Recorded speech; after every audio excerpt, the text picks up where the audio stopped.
Now, to know what's on the front pages of the Nigerian newspapers, public affairs analyst Oladain Diario and broadcast journalist Funke Treasure are here to discuss the papers this morning. Good morning, ladies and gentlemen. Thank you for joining us on TVC Breakfast. Let's head straight to the papers now, and I begin with the first news. Let's renegotiate Nigeria before 2023, says ex-female presidential candidate. Let's renegotiate Nigeria before 2023, says ex-female presidential candidate. You find details of the story on the first newspaper. To the blueprint now, herders farmers crisis. Buhari Oke's ranching slams southern governors on open grazing. Buhari Oke's ranching slams southern governors on open grazing. You find details of the story on the pages of the blueprint. We'll move to the leadership newspaper now. Bandits herders on the loose kill 128 in 4 states.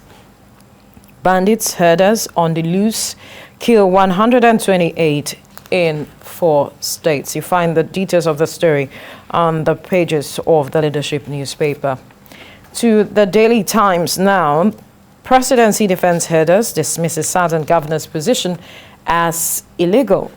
Presidency defense headers dismisses southern governor's position as illegal. To the national economy, reps flay customs over mishandling of 50 billion naira scanners at seaports. Reps flay customs over mishandling of 50 billion naira scanners at seaports. To the business day, Nigeria's rising insecurity shows up in road transport data. Nigeria's rising insecurity shows up in road transport data. You find details of the story on the pages of the business day. To the Daily Trust now, residents recount ordeals as gunmen kill scores in Benue. Ghana's boys connived with herders. The local government chair alleges with no hand in attacks. Mark ban. Or Tom to Benue people get Dane gone for self-defense. 7 killed in Plateau reprisal. Mark Ban there speaking, saying they don't have a hand in this. That's the Mieti Ala Cattle Breeders Association of Nigeria. All right, to the Nigerian News Direct now. Insecurity, Buhari summons Niger governor, others as protesters block Kaduna-Abuja highway.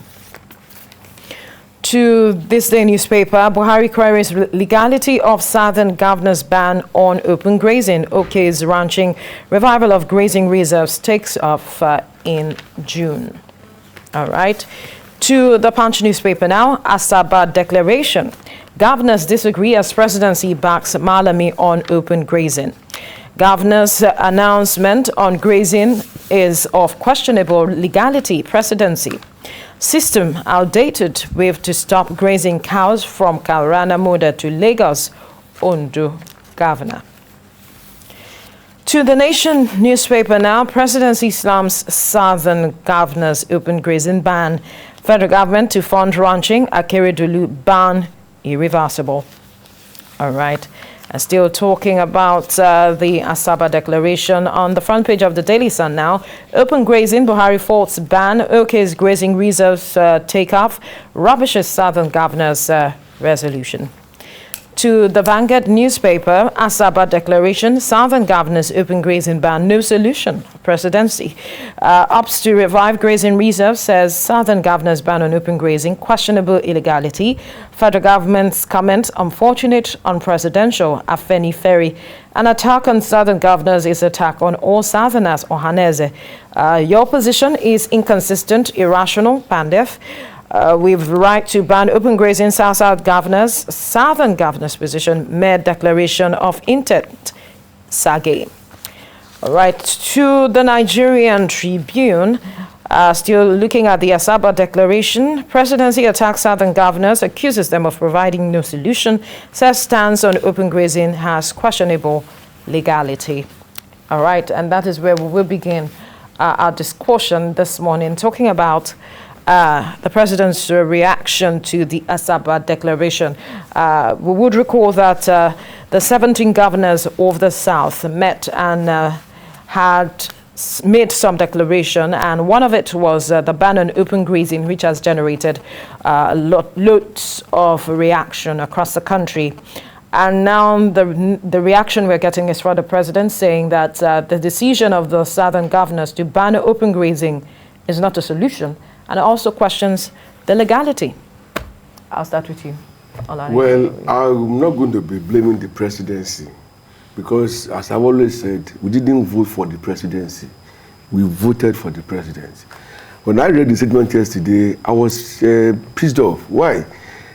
Are we saying, or is the presidency saying that the continuous and unending killing of people, of farmers, of raping women, and all destructing farm products now, and all associated mayhems should be allowed to continue, especially when we know the reasons why they are happening? Then number two, since when has animal husbandry become a national investment that should take precedence over human lives and investments as well? And of course, number three, how come people in political authority are behaving as if they crash Nigeria, they have a place to go? I mean, they are making statements that can never promote or guarantee unity of the country and its people. I mean, this is a private business, for crying out loud. Apart from that, scientifically, it's not healthy to eat cows that will have been taken through thousands of kilometers. I mean, so why are they now making a castle out of all of these things?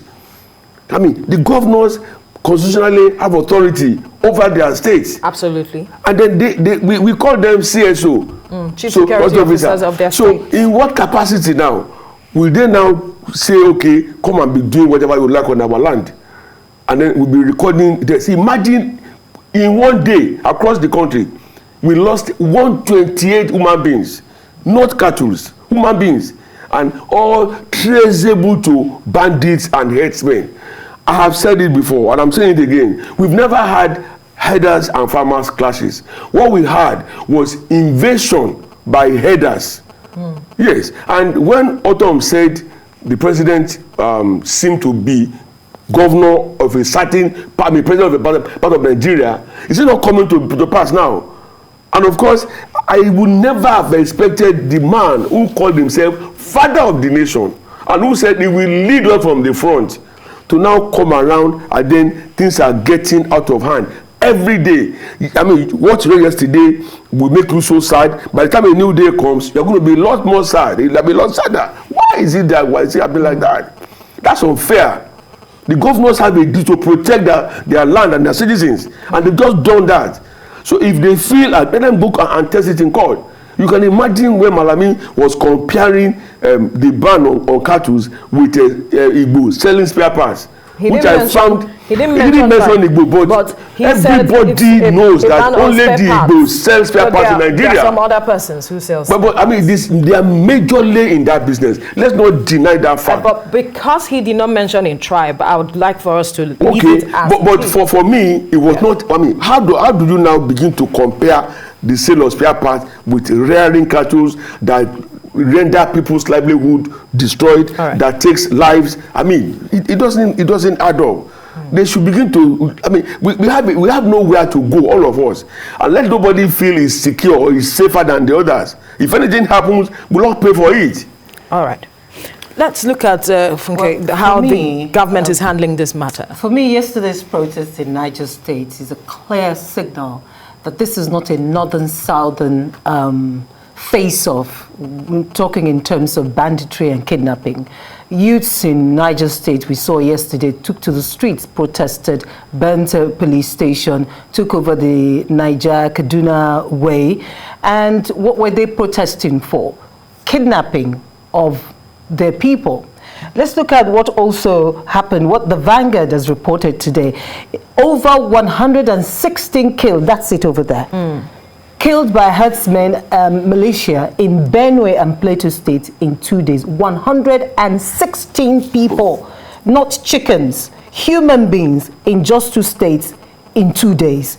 And then our southern governors came together and said, you know what? We understand that open grazing is given the space to foreign people, militias to come in and front as herders in Nigeria. They're the one, you know what? Let's ban open grazing. And last night, presidency wakes up to say that open grazing is not a solution. So what is the solution? The nation has been waiting for you since last year. We're 5 months into the new year. And this presidency hasn't come up with any solution. Now, the solution they are coming up with is reviving Wuga. They want to go back to Wuga. Reserves, rather, that they are questioning the legality of the ban. And Veronica, we're talking about a trade that is not taxed. These people do not pay tax. And here we are dying, getting into long arguments about these people. They're not taxed. So first of all, let's even start from there. If you have the right to run riots across the nation and then kill people along the way, and then we're saying, I'm swallowing what I want to say. It's depressing. Because again, one must have restraints when on national TV. Absolutely. But this is so not right.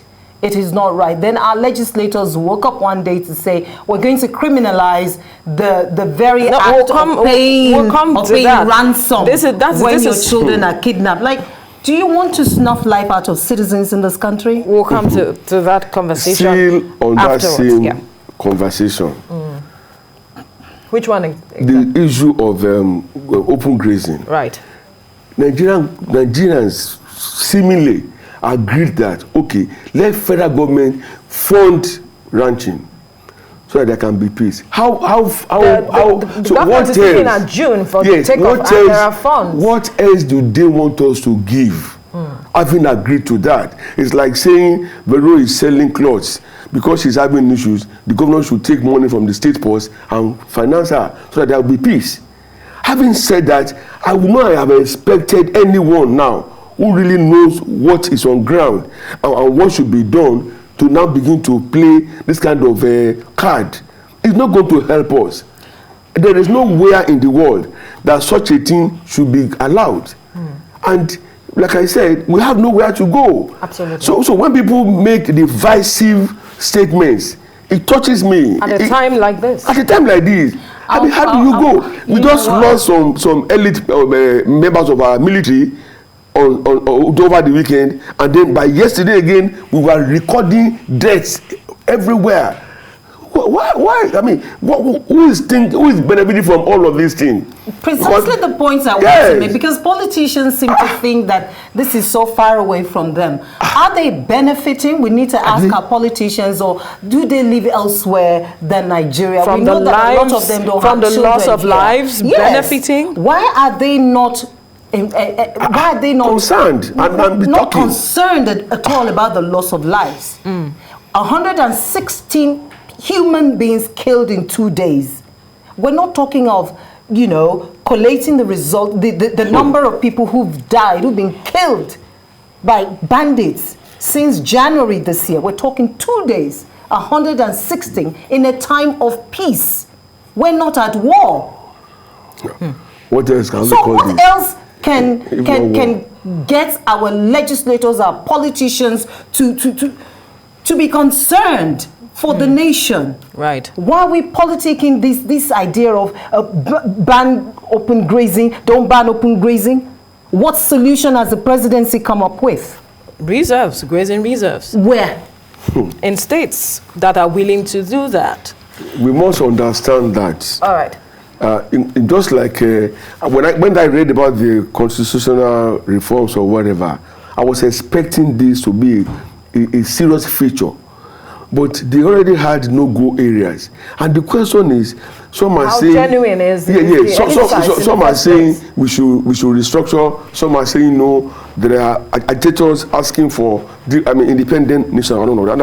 Okay, so how are we going to solve our problems when we seem to be hugging our challenges instead of frontally, genuinely, and deliberately frontally address this issue? Addressing them. When people seem to come up with one suggestion, another attacks it. So exactly. There's no about sense of outrage. Let me tell you, we have expended quality man hours discussing about animals in the last 2, 3, 4 years, and this year has been the worst. So much that anytime I'm anywhere, people talk about Heisman, I don't even add to it. I don't even say anything. All right, let's then move to something else, because this seems to be generating a lot of tension.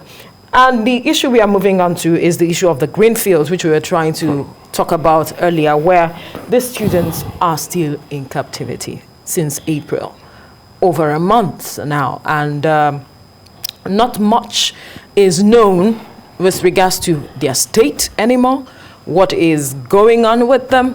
And recently the government or the Senate is saying that they are going to criminalize payment of ransom, where we have children, people's children, families, you know, their loved ones in captivity, and you want to criminalize payment of ransom. What is the effort being made by government to ensure that these students are released? What do we know is going on with their families? So many questions being asked, yet you want to criminalize payment of ransom. What we've seen is that the presidency has not made a statement about the Greenfield students still in captivity. Perhaps they're waiting for the Kaduna state government that has said it will not pay ransom. Yeah. And now our legislators are saying that that they're getting ready to criminalize paying ransoms, which means the parents of the students will not be able to pay ransom. The state government will not be able to pay ransom, and the presidency will issue a statement to say what? Because if you're saying you're tying the hands of the parents, the state government is saying we're not going to pay ransom. So what do we do? Let them die again. Is this some sort of sacrifice going on? It's become, maybe because it is said that kidnapping has become a lucrative business, and so they are seeing it as a way of curbing. This presidency always saying the presidency says, the presidency states, the presidency declares. What are they doing about it? Because if somebody comes with a solution, they will come up tomorrow and say, presidency bans. What are they doing? Why are they not making any statement regarding Greenfield? And why will our legislators tie the hands of the parents and not say something about how these children will be released? There's something wrong with this country, really. No. It's a strange phenomenon. The number one business of any government that is worth its time is to guarantee security, safety of lives and properties. Thereby, people can flourish, they can blossom, they can prosper, there can be growth, there can be development. So is criminalizing a payment of ransom a way of guaranteeing that? Government has blatantly failed to guarantee safety and security. People now became victims, okay?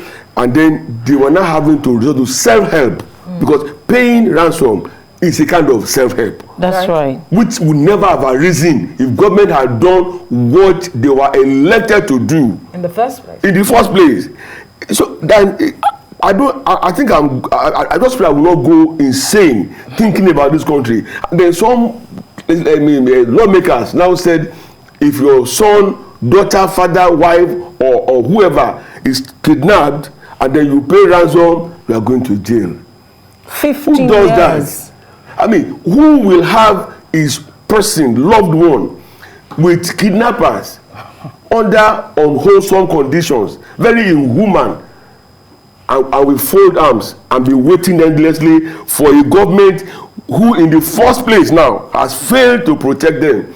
Since the governor of Kaduna State said he was doing something, I asked, you do not give us the details.